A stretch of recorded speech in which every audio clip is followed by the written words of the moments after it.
In today's video, we are going to cover how to change an email template in QuickBooks Online. Begin from your QuickBooks Online dashboard and look to the top area of the screen for the settings icon shown as a gear.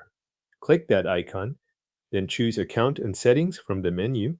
This opens the main area where company preferences are managed, including the messages that go out with sales forms. Once you are in Account and Settings, select the Sales tab. The Sales section contains the options tied to invoices, estimates, and other sales-related activity.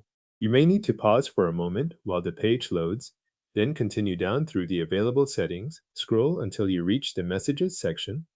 This is where QuickBooks Online stores the email text used when you send forms to customers. In that section, click Edit, shown with a pencil icon.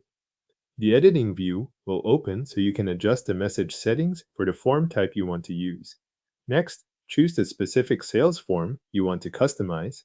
For example, you might select Invoice or Estimate depending on which message you want to change.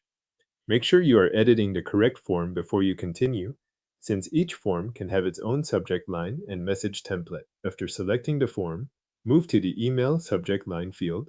Replace the current subject with the wording you want QuickBooks Online to use. Keep the subject clear and relevant to the form being sent, since this is the line your customer will see in their inbox. Then update the email message field with your preferred template. This is the body of the email that will be included when you send that sales form.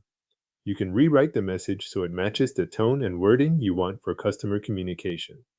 If you already know the phrasing you use for invoices or estimates, enter it here as your new default template. If needed, review the additional email options in the same section. You can enable or adjust the greeting, and you can also update settings for CC, BCC, or sending yourself an email copy. These options are optional, so only change them if they are part of how you want outgoing sales emails handled. If you want different wording for another sales form, repeat the same process for that form as well. Select the next form type, update the subject line, revise the email message, and review any optional settings that apply. This helps keep each type of customer email consistent with the purpose of the form being sent. When you are finished, click Save to apply your changes. Make sure you save before leaving the page so the updated template becomes the version QuickBooks Online uses going forward. Your QuickBooks Online email template is now updated for the selected sales form